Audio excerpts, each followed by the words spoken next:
Rich bully forces woman to play old piano. Minutes later her skills make millionaire regret it. Have you ever been judged before someone truly knew what you were capable of? That moment when someone looks at you and dismisses your worth based on appearance alone. In the grand ballroom of Charleston's most exclusive estate, crystal chandeliers cast a golden glow over designer gowns and tailored suits. The annual Montgomery Charity Gala, a gathering of the city's elite, was in full swing. Among them stood Isabella Monroe, a woman whose hands told the story of countless hours spent dancing across piano keys. As the applause from her performance faded, Victor Montgomery, heir to one of the wealthiest families in the South, approached with a smirk that spoke volumes before he uttered a single word. Impressive little show, he said, loud enough for his circle of friends to hear, but I wonder if your talent extends beyond perfect conditions. His eyes narrowed as he gestured toward a shadowed corner of the adjacent lounge. Care to try our family heirloom? It's practically ancient, probably too challenging for someone of your background. The room tensed, the challenge hung heavy in the air. What happens when arrogance meets genuine skill? When someone who's never faced struggle underestimates someone who's overcome it daily? Has anyone ever doubted your abilities simply because of where you came from or how you appeared? Did you ever wish for just one chance to prove them wrong? Tonight's story will show you what happens when talent forged through hardship meets privilege that never had to earn its place, a confrontation that changed two lives forever. If you've ever been underestimated or overlooked, you need to hear Isabella's story. It might just give you the courage to sit down at your own metaphorical piano and play the song only you can play. Before we dive deeper, take a second to hit that like button and subscribe to Scars and Stars if you believe in the power of proving doubters wrong. Comment, respect, if you've ever been in Isabella's shoes, underestimated but unbroken. Now, let me take you back to where Isabella's journey truly began 20 years earlier, in a modest neighborhood on the outskirts of Charleston. 8-year-old Isabella Monroe climbed the narrow stairs to her grandmother's attic, seeking refuge from the summer heat. The floorboards creaked beneath her small feet as dust particles danced in beams of sunlight streaming through a single window. There, beneath years of forgotten belongings and covered in a faded sheet, stood what would become her salvation, an old upright piano, its mahogany finish worn and keys yellowed with age. "What's this?" she whispered, lifting the cover to reveal the keyboard. When her finger pressed a key, the note that resonated through the attic awakened something within her that would never again fall silent. Each day after school, while other children played outside, Isabella would slip away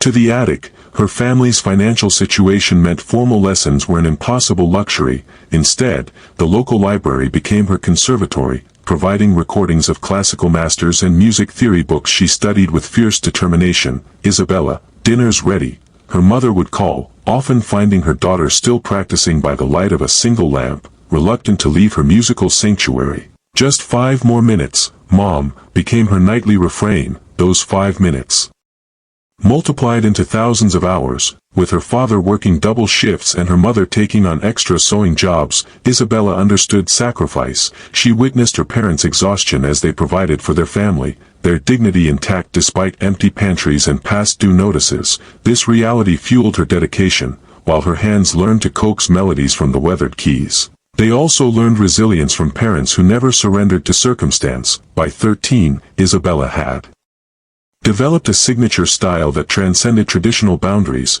She didn't just play notes. She poured her family's struggles, hopes, and quiet triumphs into every measure. The piano spoke what words could never express. Hunger transformed into hunger for mastery, loneliness into profound musical introspection, and hardship into harmonies that could break hearts and mend them in the same breath. When the electricity was cut off for weeks during one particularly difficult winter, Isabella practiced in darkness, her fingers finding the keys from memory alone. The neighborhood would gather outside her open window during summer evenings, lawn chairs assembled as if at a concert hall, listening as this young girl somehow channeled joy despite their shared circumstances. What makes someone continue when every circumstance suggests surrender?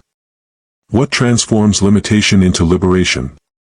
For Isabella, the piano was more than an instrument. It became her voice in a world that seldom listened to those from her neighborhood. Each composition told stories of dignity preserved against odds, of beauty discovered in unexpected places, of dreams pursued not despite poverty but because of the perspective it provided. By 18, her reputation had grown beyond her neighborhood. Local cafes, Community centers and churches sought her out, offering small stipends that she invariably shared with her aging parents, yet fame never became her pursuit. Connection remained her purpose. Music isn't meant to elevate the musician, she often said, it's meant to elevate the human spirit. Little did she know, her philosophy would soon be tested in ways she could never have imagined. As Isabella entered her 20s, her reputation grew organically, spreading through Charleston like a melody carried on a warm breeze.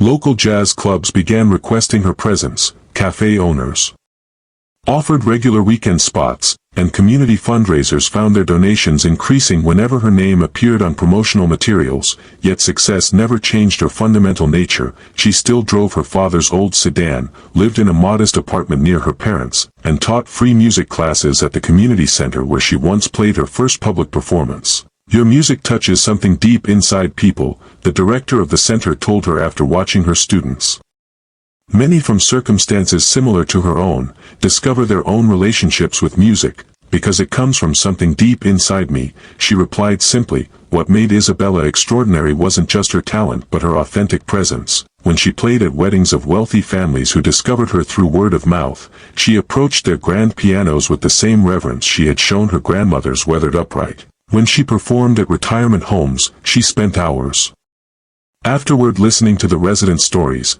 finding inspiration in their memories. Each venue became another chapter in her musical journey, not stepping stones to fame, but opportunities to connect human to human through the universal language of melody. Across town, in the exclusive Harbor District, Victor Montgomery inhabited a different reality entirely, the sole heir to the Montgomery real estate empire. His childhood had unfolded in mansions with ocean views and private music instructors who praised every mediocre attempt he made at the piano. Victor had grown accustomed to doors opening before he reached them, to opinions validated simply because of the name he carried. His social circle consisted of people who laughed at his jokes regardless of humor, who agreed with his perspectives regardless of merit. The Montgomery Annual Charity Gala, though noble in stated purpose, had evolved into Charleston's premier display of wealth and influence. Behind its veneer of philanthropy lay complex networks of business deals and social positioning. Victor, now 32, had assumed control of the guest list, carefully curating attendance to include those he deemed worthy. So when the event coordinator suggested featuring a remarkable local pianist who's been transforming the community music scene, Victor barely looked up from his phone. "Fine, whatever. Just make sure she understands this isn't some coffee shop open mic." How often have you encountered someone who mistakes inheritance for achievement? Someone whose position was granted rather than earned?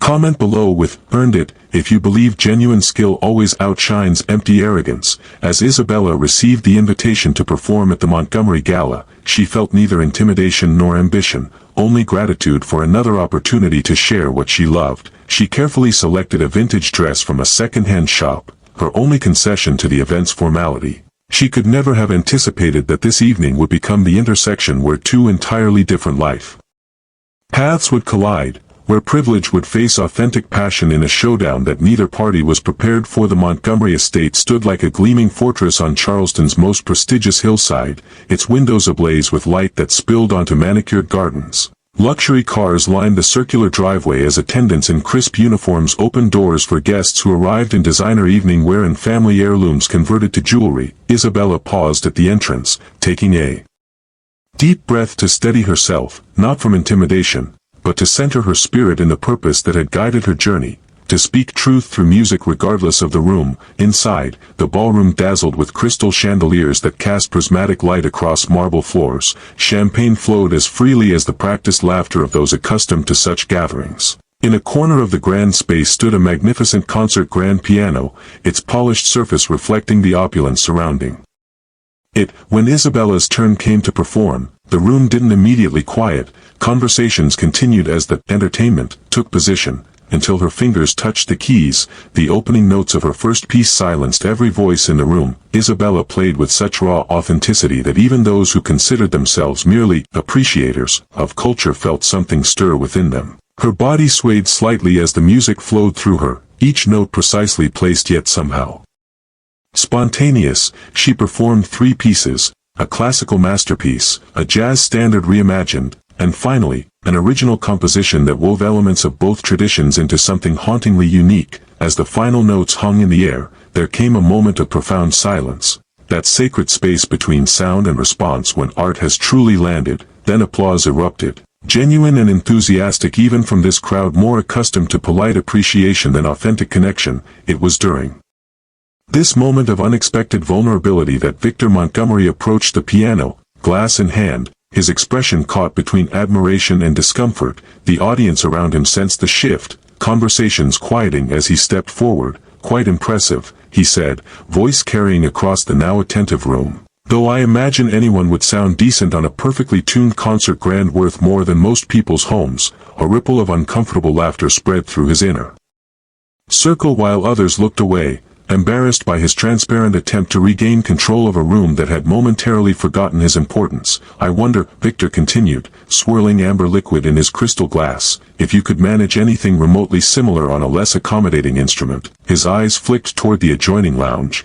"We have my great-grandfather's piano tucked away in there. Been sitting and used for decades. Probably sounds dreadful." The challenge hung in the air, its intention unmistakable. This wasn't about music. It was about putting someone back in what he perceived as her proper place. Isabella rose from the bench with grace, her eyes meeting Victor's without hostility or fear. "I'd be happy to play whatever instrument you suggest," she replied, her voice soft but carrying clear conviction. Murmurs spread through the crowd as guests migrated toward the lounge, forming a semicircle around an ancient upright piano pushed against the wall. Its wood had darkened with age, brass pedals tarnished, and ivory keys yellowed unevenly. Some were visibly cracked. Victor gestured dramatically. "Our family heirloom. I believe it traveled by steamship from Europe sometime around 1890. Hasn't been tuned in well, possibly decades." As Isabella approached the instrument, memories of her grandmother's attic piano flooded back, of learning to coax beauty from imperfection,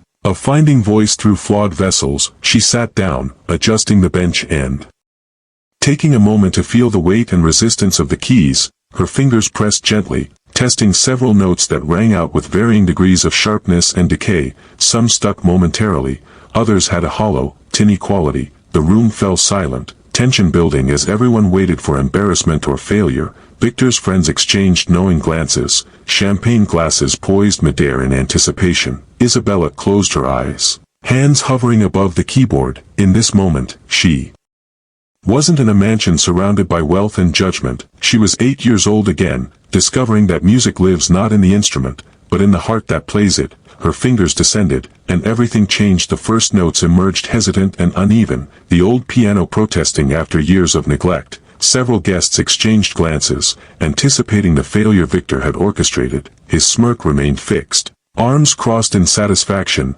Then, something remarkable began to unfold.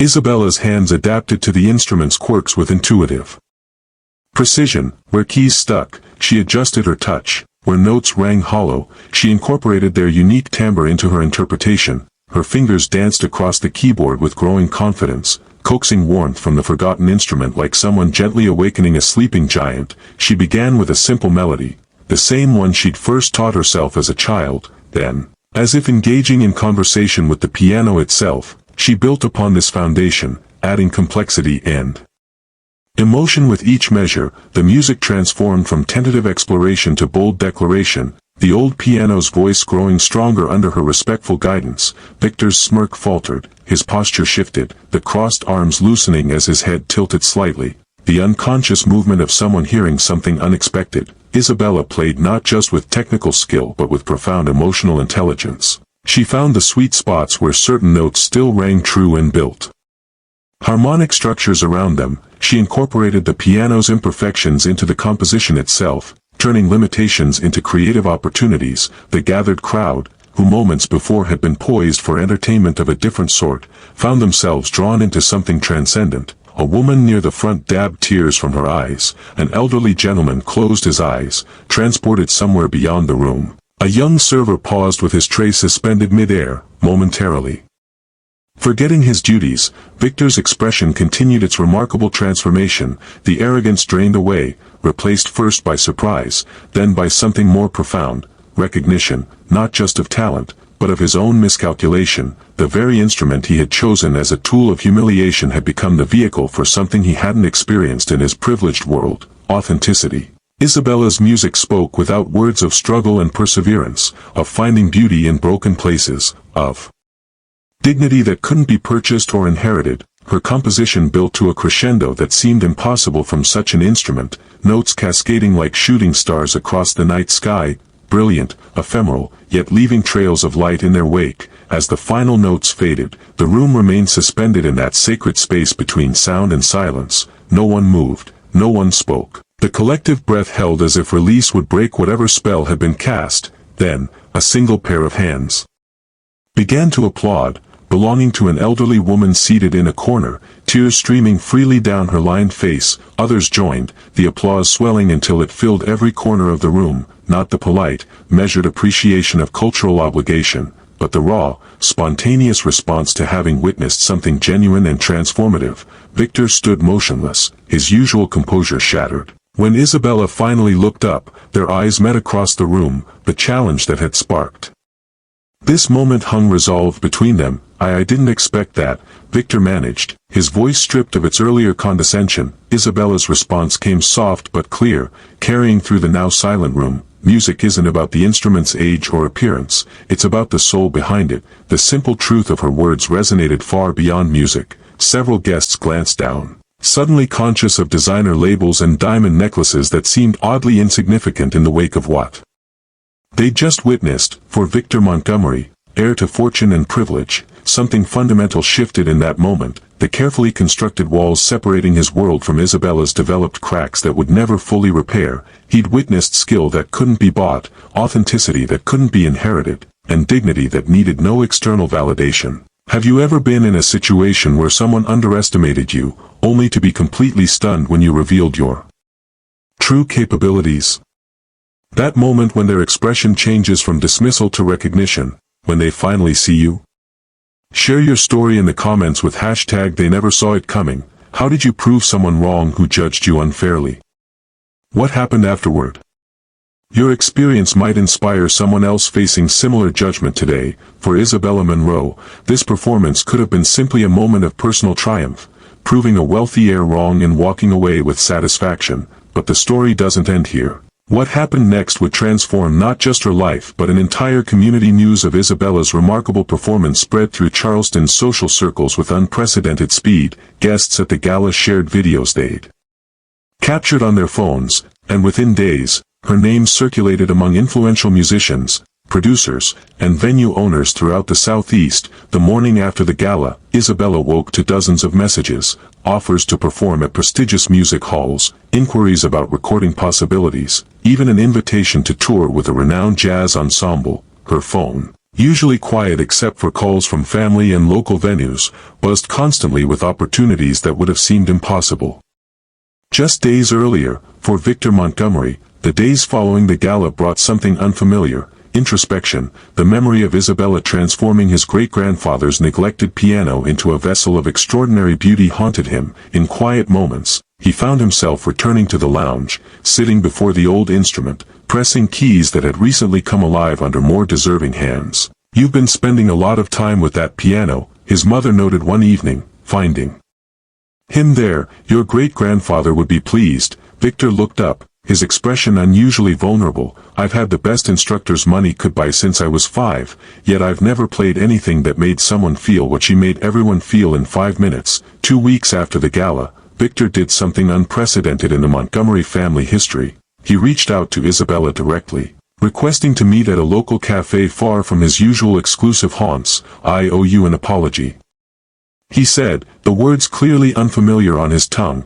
"What you showed everyone that night wasn't just musical talent, it was character." Isabella accepted his apology with the same grace she approached everything. "We all have moments when we fail to see beyond our own perspective," she offered. That conversation marked the beginning of an unexpected collaboration. Victor, moved by her ability to transform an old piano, proposed establishing a music education foundation focusing on underserved communities. He offered funding.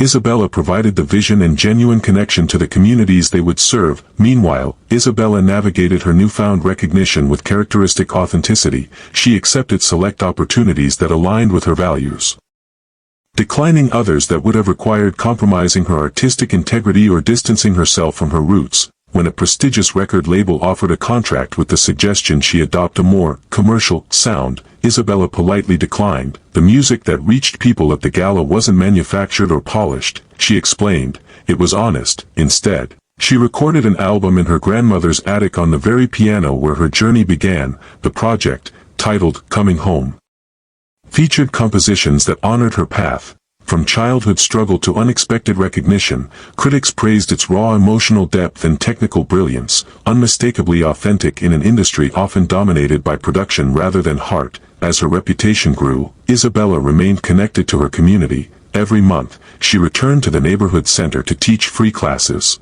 inspiring a new generation of musicians to find their voice regardless of circumstance. Many of her students came from backgrounds similar to her own, discovering in music a language to express their experiences and aspirations. The old upright piano from the Montgomery estate, meanwhile, found a new home. Victor had it professionally restored and donated to Isabella's community music program, not as a gesture of charity, but as recognition that such an instrument deserved to be played by hands that understood its value beyond its price tag. For Isabella and Victor alike, that pivotal night became a turning point that neither could have anticipated, proof that sometimes, the most profound transformation occurs when we're brave enough to play our truth, regardless of who's listening. Isabella Monroe's journey from that attic piano to changing hearts at the Montgomery Gala offers us wisdom that extends far beyond music. How often do we judge capability based on packaging?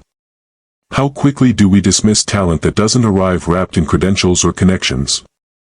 Isabella's story reminds us that true excellence isn't born from perfect conditions, it's forged through challenges that require us to dig deeper, to find resilience we never knew we possessed. Her hands, developing strength and dexterity on a weathered keyboard with sticking keys, gained the adaptability to make any instrument sing.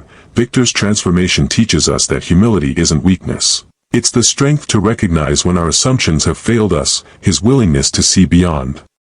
His initial judgment opened doorways to growth that arrogance would have kept permanently locked. The most beautiful music in our lives often comes from unexpected sources: the colleague whose quiet demeanor masks brilliant insight, the student whose unconventional approach reveals solutions nobody else considered, the friend whose difficult past has cultivated wisdom beyond their years. Excellence doesn't need perfect tools. It needs persistent heart and unwavering dedication. Isabella didn't excel despite her humble beginnings, she excelled because of them. Those years of adaptation, of finding beauty within limitation, prepared her for a moment that someone born into privilege could never navigate with equal grace. Perhaps the most powerful note in this composition is this: Isabella transformed not just the audience's perception of her, but Victor's understanding of himself. When authentic talent meets arrogance, both are forever changed by the encounter. What forgotten pianos sit in your life, waiting for your hands to bring them to life?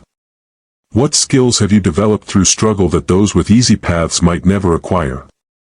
If Isabella's story resonated with you today, hit subscribe and join our community at Scars and Stars. Every day, we bring you stories of people who found extraordinary strength in ordinary circumstances. Share this video with someone who needs to be reminded that their background doesn't determine their brilliance, their dedication does. Tomorrow, we'll share another inspiring story. A janitor whose mathematical genius went unnoticed for decades until a chance encounter with a university professor changed everything overnight. Remember, true talent doesn't seek validation, it simply waits for the right moment to transform everyone who witnesses it.